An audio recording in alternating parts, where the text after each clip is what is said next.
Primeira Epístola de Pedro, capítulo de número 2, versículos 1, 2 e 3. Assim está escrito: portanto, livrem-se de toda maldade, todo engano, toda hipocrisia, toda inveja e todo tipo de difamação.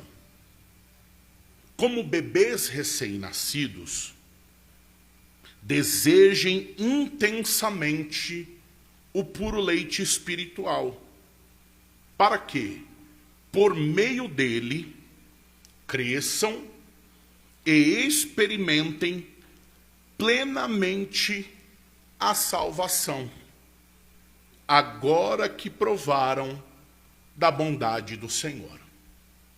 Amém. Se assente, irmãos, por favor.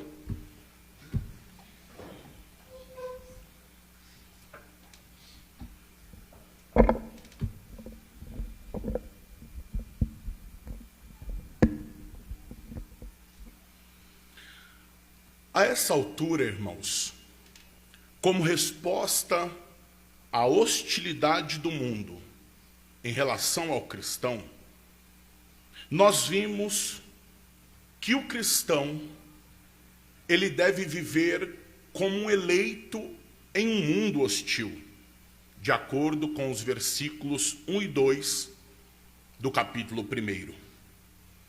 Vimos também que o cristão, ele deve viver como um salvo em um mundo perdido, com base nos versículos 3 a 12, ainda do capítulo 1. Vimos também que o cristão deve viver como santo em um mundo profano, versículos 13 a 21 do capítulo 1. E por fim, nós vimos no último sermão que o cristão deve viver em amor em um mundo que os odeia. Versículos 22 a 25, encerrando o capítulo 1. Agora, o apóstolo Pedro, ele propõe que a vida cristã, como resultado do novo nascimento, que ele tratou ao longo de todo o capítulo 1, é um processo espiritual que deve resultar na maturidade cristã. Esse processo deve ser a constante renúncia das atitudes negativas e a expressa manifestação de suas necessidades do verdadeiro alimento espiritual. N. Miller, comentarista bíblico, ele descreve este processo da seguinte forma: os cristãos, nascidos de novo, são agora como bebês, precisam desenvolver-se, e o alimento para tanto é a própria palavra pela qual foram gerados. A nova vida, no entanto, é vivida no mundo, e no tempo entre o seu início e o seu aperfeiçoamento, quando da vinda de Cristo, é vivida numa constante dialética entre o velho e o novo. O novo luta por impor-se e crescer. O velho é constantemente realimentado pelo mundo ao redor e pelas paixões interiores, que continuam dentro do esquema antigo, até serem totalmente transformada pelo Espírito novo que neles habita e os santifica. Aí ele conclui dizendo: a ação, então, deve ser dirigida em duas direções: despojar-se do antigo e alimentar o novo. É com base nisso, então, que nós iremos ver, à luz dos versículos que nós lemos, 3 verdades a respeito do crescimento espiritual da vida do cristão. Vejamos então, em primeiro lugar, o crescimento espiritual do cristão é a prática de tirar as roupas do pecado. Acompanhe comigo o versículo 1. Pedro disse: portanto, livrem-se de toda maldade, todo engano, toda hipocrisia, toda inveja e todo tipo de difamação. Pedro, ele inicia este versículo com uma expressão que faz transição entre o que ele havia dito no capítulo 1 e o que ele dirá a partir de agora. Pedro, ele usa a expressão portanto. Além de fazer esta conexão que eu disse entre o capítulo 1, esta expressão, ela também implica em qual deve ser a resposta prática que todo cristão deve dar diante de tudo que ele ensinou no capítulo anterior. Mas vejam, ele continua dizendo: portanto, livrem-se. Portanto, livrem-se. Essa expressão, no original, ela traz a ideia de tirar uma roupa. Quando Pedro diz livrem-se, ele tem em mente uma pessoa tirando as suas roupas.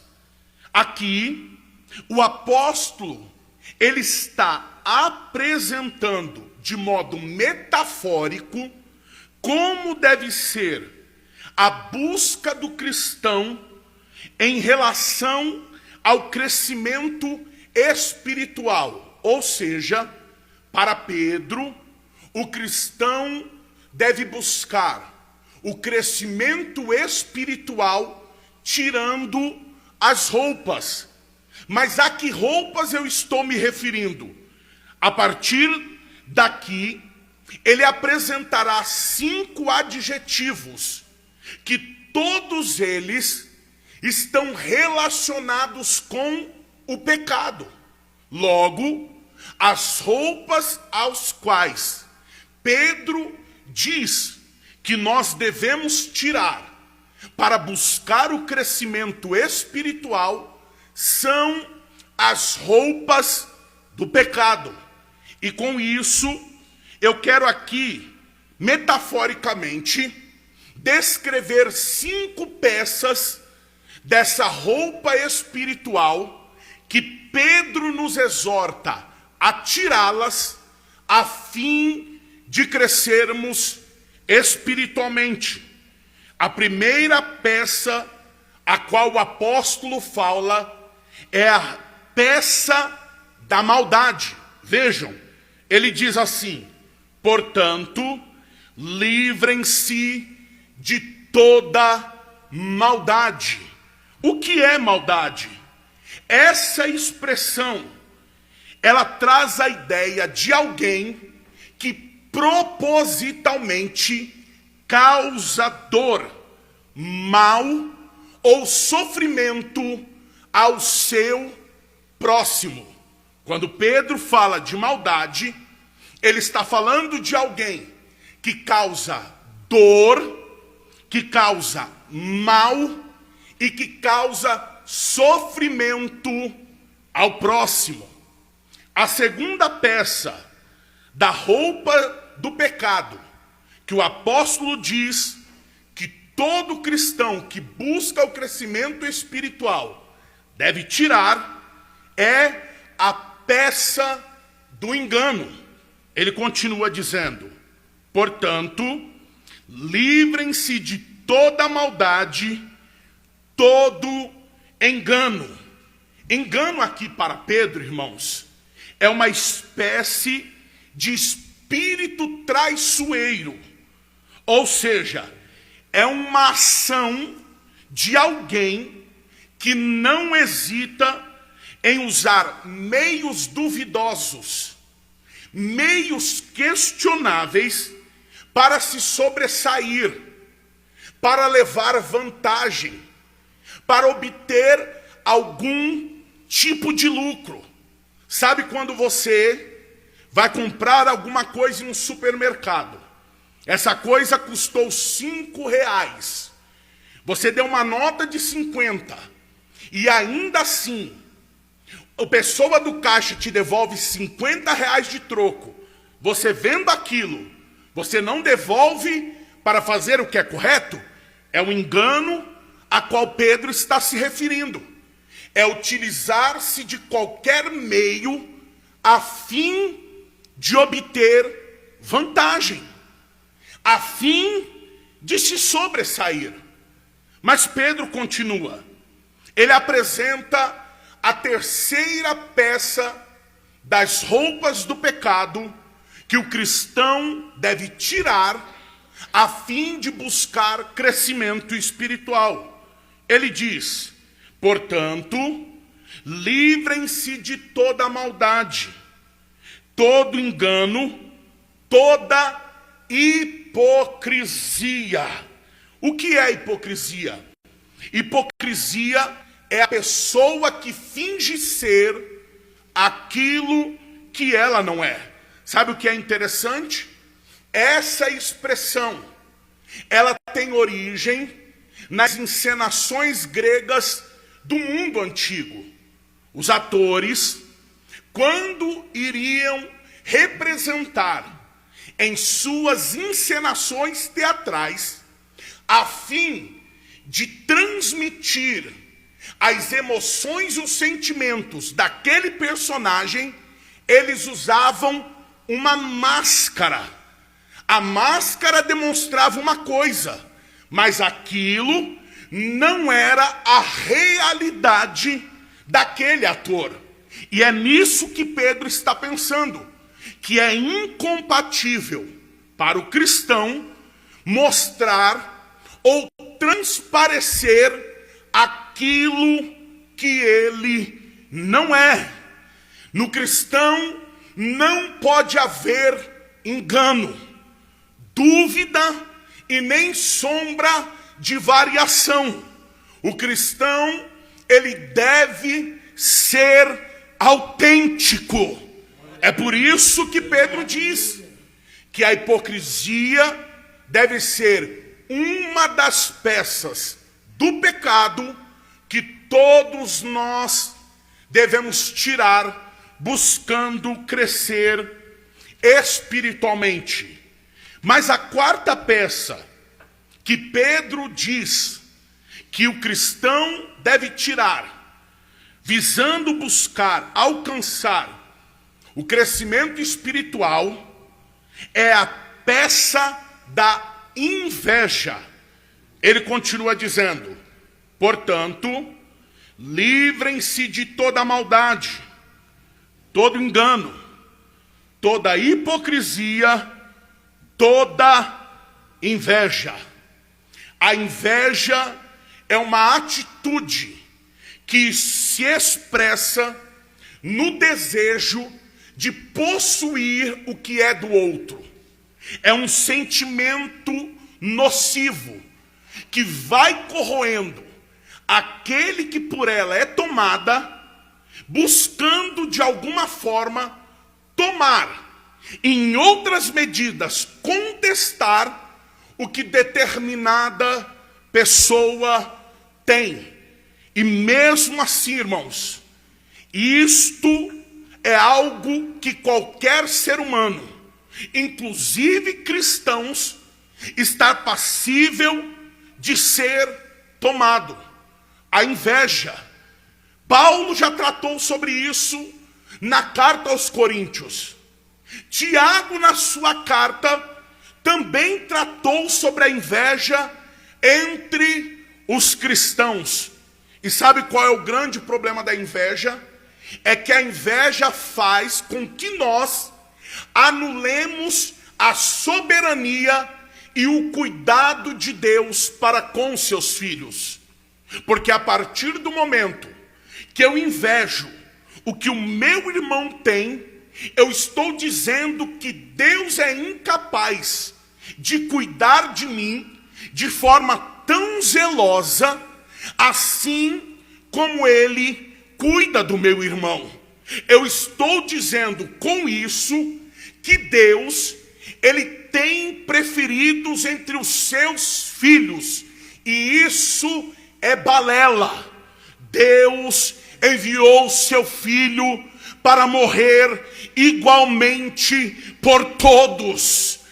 Deus manifestou o seu amor por meio da cruz igualmente por todos. Com base nisso, nenhum cristão pode ser dominado pela inveja. Nenhum cristão pode ter o seu coração tomado pela inveja. Aleluia! Mas a quinta peça das roupas do pecado que Pedro diz que todo cristão deve tirar, buscando o crescimento espiritual, é a difamação. Olha o que ele diz: portanto, livrem-se de toda a maldade, todo engano, toda a hipocrisia, toda a inveja e todo tipo de difamação. O que é difamação? É falar mal. Ou seja, é um falatório maldoso a respeito da vida alheia. Trocando por miúdos, a difamação que Pedro fala aqui é um dos maiores pecados aceitáveis no meio evangélico. Que pecado é esse, pastor? É o pecado da fofoca. Irmão, eu vim aqui pedir para você orar pelo irmão. Não veio pedir nada, você veio fofocar. O irmão falou para você pedir para as pessoas orarem? Não falou? Fofoca. Esse é um dos grandes pecados aceitáveis no meio evangélico. A fofoca. E isso tem corroído igrejas, irmãos. Tem dividido igrejas. Fofoca. Não se engane. Aquele sutil comentário: ah, mas o irmão fulano, fofoca. Ah, mas a irmã Beltrana, fofoca. Fofoca. Fofoca. O apóstolo Pedro está deixando claro que a nossa postura em relação às roupas do pecado não é administrar. Ah, eu vou tirar uma, mas vou deixar outra, depois eu tiro outra e coloco outra. Não é essa. Pedro aqui, ele é enfático. Livrem-se. De que modo? Toda. Veja que ele sempre usa a expressão totalitária. Livrem-se de toda maldade, todo engano, toda hipocrisia, toda inveja, todo tipo de difamação. Para Pedro, a nossa postura não é lutar contra, mas sim abandonar, o que implica que é uma escolha nossa. Nós devemos nos livrar das roupas do pecado, se nós de fato queremos crescer espiritualmente. Quando Pedro usa a expressão livrar-se, ele está empregando ela como abandono de um comportamento inconsistente com a vida cristã. Em outras palavras, é impossível, de fato, ser cristão e estar vestido com a roupa da maldade. É impossível ser cristão e estar vestido com a roupa do engano.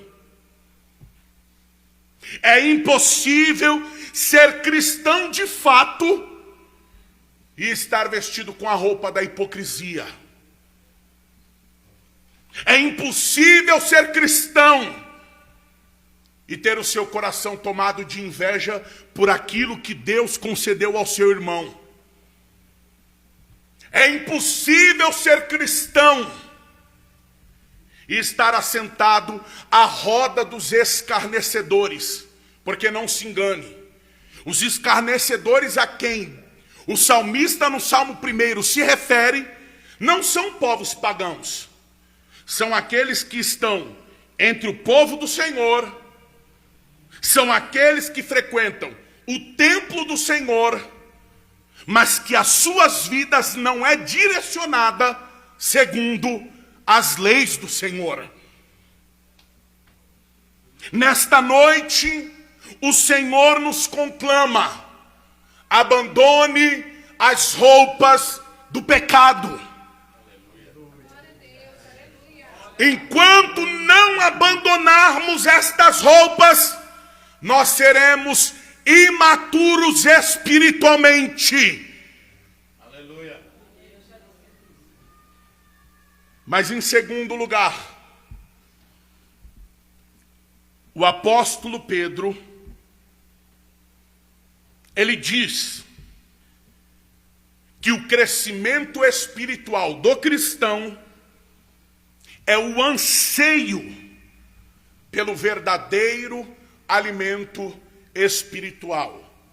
Acompanhe comigo o versículo de número 2.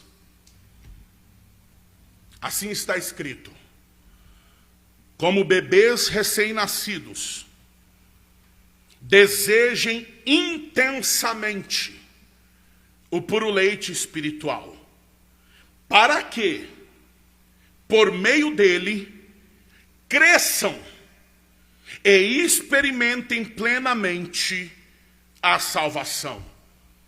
Aqui, o apóstolo Pedro, ele usa a metáfora de um bebê recém-nascido.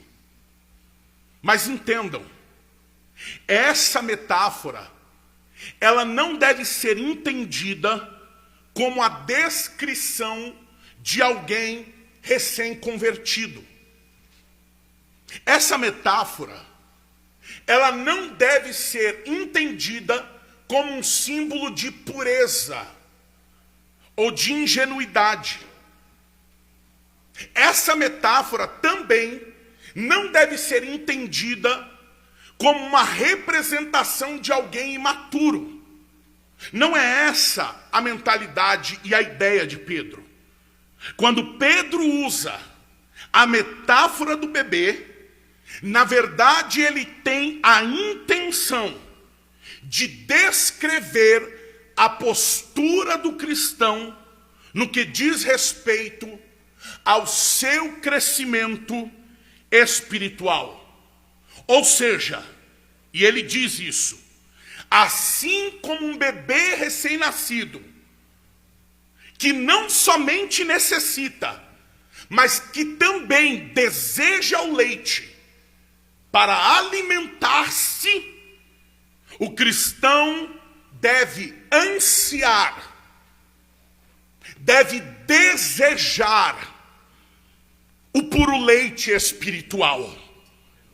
Veja o que ele diz: como bebês recém-nascidos, desejem intensamente o puro leite espiritual. Nós temos aqui entre nós irmãos e irmãs que são pais ou mães, e a metáfora se tornará mais vívida ainda no seu entendimento. Sabe quando o bebê recém-nascido a todo momento chora e só para de chorar quando está mamando? É assim que nós devemos ser em relação ao puro leite espiritual. Eu me recordo que a minha filha Ana, quando recém-nascida, nos primeiros dias e meses, o leite materno não era o suficiente para saciar a fome dela. Enquanto ela não tivesse a sua fome saciada, ela não parava de chorar. E nós precisamos começar a dar leite de caixinha para ela, para saciar a fome dela. Mas como nós sabíamos que ela estava com fome? O choro dela era a manifestação deste anseio. É essa a metáfora que Pedro está usando em relação ao cristão que anseia crescer espiritualmente. O que ele precisa? Ele precisa do verdadeiro leite espiritual. Aqui, leite espiritual, irmãos, é a palavra de Deus. Aleluia. Toda a nutrição necessária para a alma e o espírito do cristão, todo o fortalecimento e maturação que o cristão necessita está na palavra de Deus.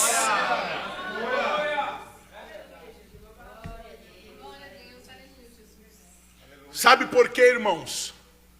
Há muitos irmãos entre nós que são imaturos, ou porque não buscam no puro leite espiritual uma forma de saciar a sua fome, ou porque estão buscando em outras fontes uma forma de saciar a sua fome. Já repararam que existem irmãos que se converteram há 30 anos atrás, mas ele pensa em relação à fé e a Cristo igualmente ao que ele pensava 30 anos atrás? Eu não estou falando aqui nas verdades fundamentais da fé, não é isso que eu estou falando. Mas é que parece que só houve um crescimento biológico, mas no que diz respeito ao entendimento da fé, ele continua pensando da mesma forma? É porque ele não tem buscado no leite espiritual saciar a sua fome. Tem cristão sofrendo de nanismo espiritual, irmãos. Ele conta o tempo dentro de igreja, mas o tempo não acompanhou o crescimento, ou inversamente, melhor dizendo, o crescimento não acompanhou o tempo. O tempo não condiz com o entendimento a respeito da fé. É imaturo espiritualmente. Não sabe lidar com as questões da fé. Não tem um entendimento claro a respeito da fé. E fique claro, irmãos, eu não estou dizendo que todo mundo tem que ser um doutor em teologia. Não é isso. Não é isso que eu estou dizendo. E não é isso que Pedro está dizendo. Mas é que, na verdade, há muitos entre nós que não conseguem sequer fazer como aquele cego em João 9. Quando ele foi curado, foi levado diante dos doutores da lei e foi questionado quem o curou, ele respondeu a mais simples e mais profundamente teológica resposta possível. Quem me curou eu não sei, mas de uma coisa eu sei: eu era cego e agora eu vejo. Aleluia.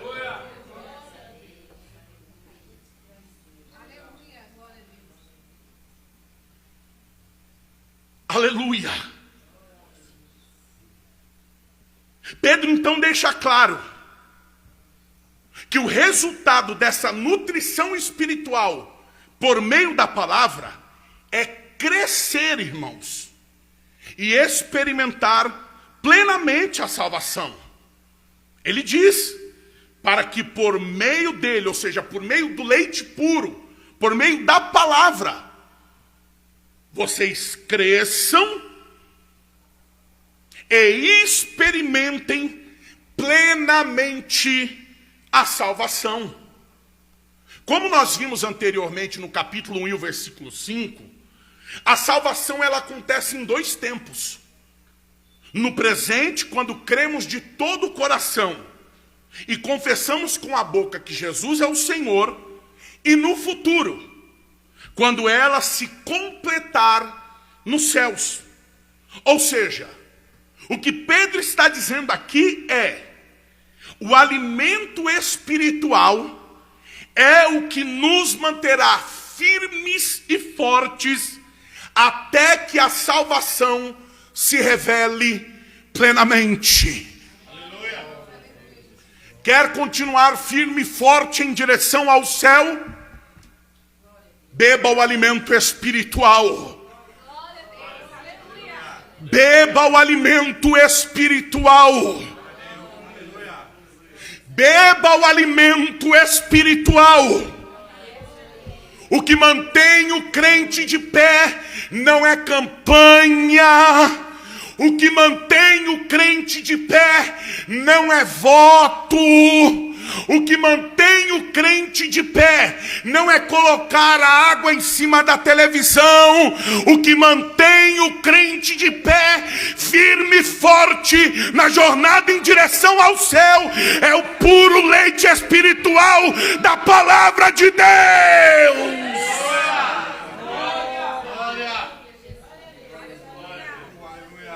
Aleluia. Aleluia. Aleluia.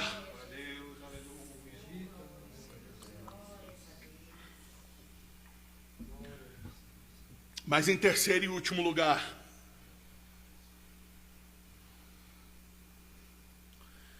Pedro,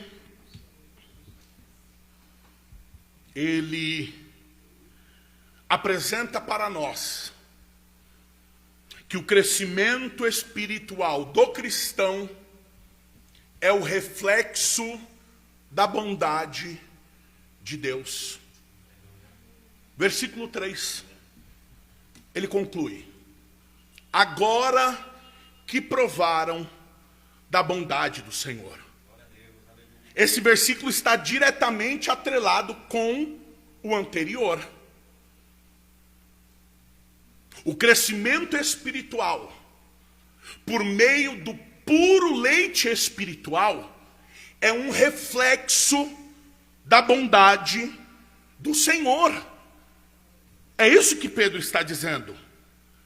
Ele está concluindo esta sessão falando sobre a bondade inerente do ser de Deus, e que o nosso crescimento é um reflexo disso.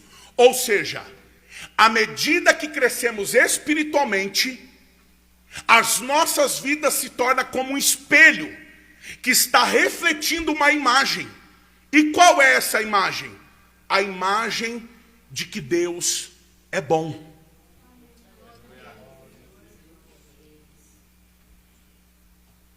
Pedro, ele tem em mente o Salmo 34:8, quando o salmista Davi disse: ó, provai e vede que o Senhor é bom.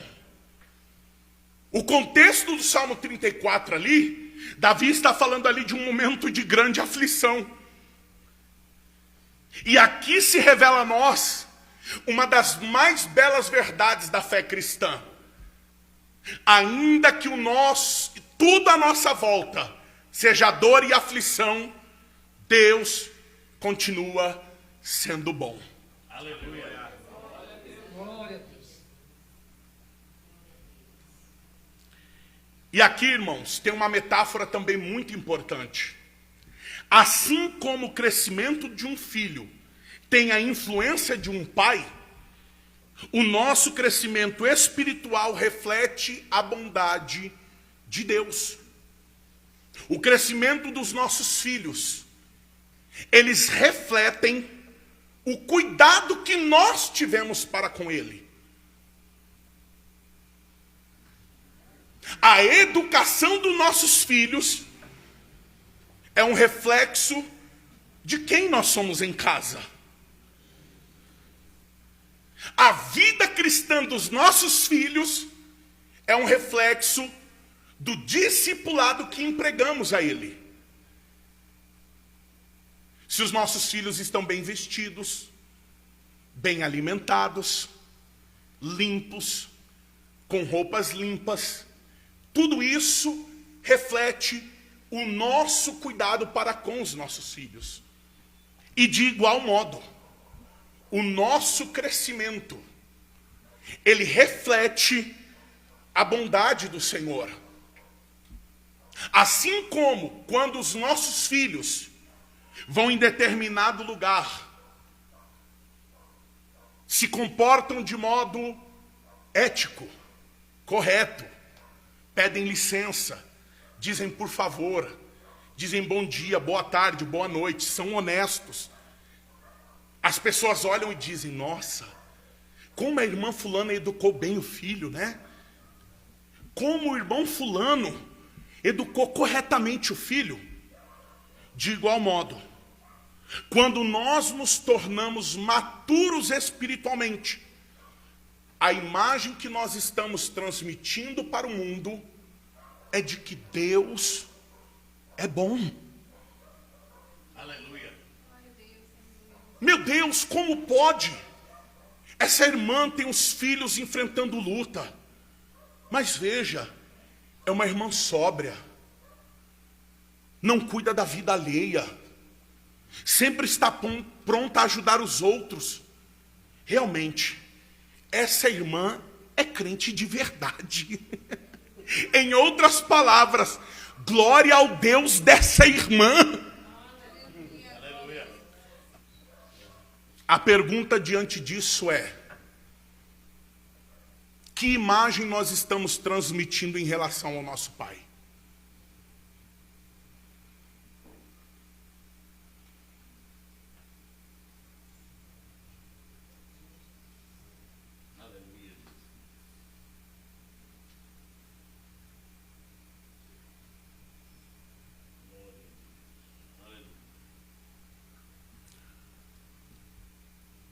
Quando as pessoas o veem, que imagem, que mensagem você está refletindo?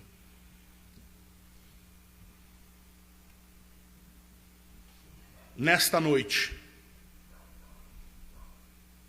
mais importante do que qualquer barulho de glória a Deus ou aleluia, é sairmos daqui com a consciência de Paulo. Quando eu era menino, falava como menino, discorria como menino, pensava como menino. Mas agora eu já sou grande. Não importa a idade que tenhamos, 30, 40, 80, 60, 10, 18. Nessa noite o Senhor nos convoca, nos exorta, cresça. Aleluia. Glória a Deus, aleluia. Cresça. De que forma? Tirando as roupas do pecado. Cresça. De que forma? Ansiando, desejando intensamente o puro leite espiritual. Aleluia. Por quê? Porque isto irá refletir a bondade do Deus a quem você serve. Se coloque de pé.